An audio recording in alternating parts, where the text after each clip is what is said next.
రాహుల్ గాంధీ గారు leader of opposition అయిన తర్వాత కాంగ్రెస్ వాళ్ళు రేవంత్ రెడ్డి గారి చక్రం తిప్పి రాహుల్ గాంధీ గారిని లీడర్ ఆఫ్ ఆపోజిషన్ చేసిందని వారికి అనుకూలంగా ఉన్న కొన్ని మౌత్ పీసెస్ ఇవి చెప్పడం ఇది చూస్తే ఆశ్చర్యం వేసింది. దానికంటే ముందు సడన్గా ఫోకస్ చేస్తే ఫాక్స్కాన్ కూడా మేమే తీసుకొని వచ్చినాము ప్రచారం మొదలుపెట్టారు. కేసీఆర్ గారి ప్రభుత్వంలో భూమి పూజ చేసి కేటీఆర్ గారు ఫాలో అప్ చేసి ఫాక్స్కాన్ అనే సంస్థని ఇక్కడ కొంగర్ కలాన్లో ప్రారంభమయ్యే దిశగా మొత్తం మొదలు పెడితే ఫాక్స్కాన్ మేమే తీసుకొని వచ్చినాము అని ప్రచారం చేసుకుంటారు. ఈ రెండిట్లుంటే సీతారామ ప్రాజెక్ట్ దాన్ని మొత్తం అక్కడున్న ఆదివాసులతోని మాట్లాడి భూసేకరణ చేపట్టి అధికారులతోని ఎక్స్పర్ట్స్తోని ఇంజనీర్స్తోని కొన్ని సంవత్సరాలు కేసీఆర్ గారు దాని మీద మొత్తం ఎక్సర్సైజ్ చేసి ఫండ్స్ అలొకేషన్ చేసి దాని నిర్మాణం చేపడితే ఇప్పుడు ఈ 6 నెలల్లో వచ్చిన ప్రభుత్వం ఇది కూడా వాళ్ళ ఖాతాలోనే వేసుకోవడం. ఒకవైపు ఫాక్స్కాన్, ఇంకోవైపు సీతారామ ప్రాజెక్ట్, ఇంకోవైపు రాహుల్ గాంధీ గారిని లీడర్ ఆఫ్ ఆపోజిషన్ చేసినామని చెప్పుకోవడం. నిన్న ఈ స్మార్ట్ సిటీస్ కేంద్ర ప్రభుత్వం స్మార్ట్ సిటీస్ ఎక్స్టెన్షన్ చేపట్టాలని అన్ని రాష్ట్రాలకు రాస్తూ వాళ్ళు ఒక నిర్ణయం తీసుకున్నారు. ఇది కూడా రేవంత్ రెడ్డి గారే చేపించిర్రు అని వాళ్ళ కాంగ్రెస్ నాయకులు మాట్లాడడం. ఇక ప్రధానంగా ఈ 2 సబ్జెక్టులు ఆల్రెడీ పాలాభిషేకాలు మొదలు పెట్టుకున్నారు. కంటోన్మెంట్ మర్జర్ విషయంలో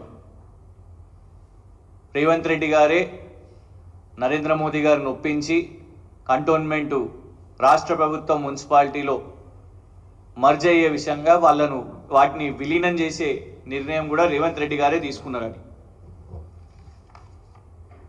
ఇది 4 జనవరి 2023 కేసీఆర్ గారి ప్రభుత్వంలో కంటోన్మెంట్ బోర్డు విలీనం కోసం వేసిన కమిటీలో 8 సభ్యులతోని చేసిన కమిటీలో అందులో గత ప్రభుత్వం కేసీఆర్ గారి ప్రభుత్వంలో MAUD శాఖ సెక్రటరీని అంటే కేటీఆర్ గారు మంత్రిగా ఉన్నప్పుడు ఆ శాఖకు సంబంధించిన కార్యదర్శిని కూడా ఈ కమిటీలో వేశారు. ఇందులో చాలా స్పష్టంగా ఉన్నది 23 మే 2022లోనే అప్పటి ముఖ్యమంత్రి కేసీఆర్ గారు కంటోన్మెంట్ బోర్డును రాష్ట్ర ప్రభుత్వంలో విలీనం చేయాలి అని సూత్రప్రాయంగా ఒప్పుకున్నట్టు కేంద్ర ప్రభుత్వానికి రాసించినట్టు ఈ లేఖలో ఉన్నది. కానీ రేవంత్ రెడ్డి గారు కాంగ్రెస్ ఖాతాలకు వేసుకుంటున్నది. పాలాభిషేకాలు మొత్తం మేమే చేసుకుని వచ్చినాం. విచిత్రం ఏంటంటే దేశవ్యాప్తంగా తీసుకున్న నిర్ణయం అది. దేశవ్యాప్తంగా మొన్న 28 జూన్ నాడు కేంద్ర ప్రభుత్వం అన్ని కంటోన్మెంట్ బోర్డ్స్ను విలీనం చేయాలి అనేది వాళ్ళు తీసుకున్న ఆలోచన. దానికోసం రాష్ట్ర ప్రభుత్వాలను అడిగితే దానికోసం ఒకసారి కాదు 2 సార్లు కాదు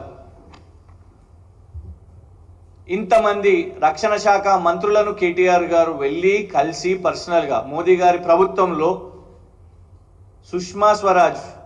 స్వర్గీయులు సుష్మా స్వరాజ్ గారి నుంచి మొదలు పెట్టుకుంటే స్వర్గీయులు మనోహర్ పారేకర్ గారు, ఆ తర్వాత అరుణ్ జైట్లీ గారు, నిర్మలా సీతారామన్ గారిని కూడా కలిసి, రాజ్నాథ్ సింగ్ గారిని కూడా కలిసి ఎన్నోసార్లు మరి రక్షణ శాఖ భూములు విలీనం వీటన్నిటి విషయం మీద కూడా కేటీఆర్ గారు దశాబ్ది మొత్తం కూడా పోరాటం చేసి ఆ తర్వాత ఆ కమిటీలో కూడా భాగస్వాములు అయ్యి ఈ విలీనం కోసం కమిటీలో మొత్తం ఆ మ్యాప్ కానివ్వండి, ఏ భూములు ఉన్నాయి రాష్ట్ర ప్రభుత్వానికి చెందినవి, అందులో పేదవాళ్లకు రావాల్సినవి,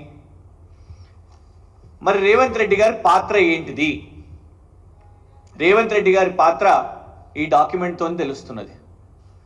సికింద్రాబాద్ కంటోన్మెంట్ బోర్డులో రక్షణ శాఖ భూములు సామాన్యుల కోసము స్పెషల్ కంటోన్మెంట్ బోర్డు ఒక సమావేశం పెట్టి తీర్మానం తీసుకున్నది ఆ రక్షణ శాఖ భూముల కోసం. అప్పుడు రేవంత్ రెడ్డి గారు మెంబర్ ఆఫ్ పార్లమెంట్ 11 ఆగస్టు 2023న ఈ ప్రత్యేక సమావేశంలో తీసుకున్న తీర్మానంలో రేవంత్ రెడ్డి గారు హాజరు కాలేదు అనేసి మినిట్స్ ఆఫ్ ద మీటింగ్ చాలా స్పష్టంగా చెప్తున్నది. ఫస్ట్ బ్రిగేడియర్ సోమశంకర్ గారు president of cantonment board, number 2 cantonment board CEO, number 3 cantonment board nominated సభ్యుడు, ఆ తర్వాత 4 ఎందుకంటే అప్పుడు ఎమ్మెల్యే సాయన్న గారు లేరు కాబట్టి స్పెషల్ ఇన్వైటీగా member of parliament Revanth Reddy గారు దీనికి వారిని ఆహ్వానిస్తే honourable member of parliament has not attended the meeting చాలా స్పష్టంగా మినిట్స్ ఆఫ్ ద మీటింగ్ లో ఉన్నది. ఇది రేవంత్ రెడ్డి గారి పాత్ర. అంత స్పెషల్ బోర్డ్ మీటింగ్, దీని పేరే true extract of the special board meeting of cantonment.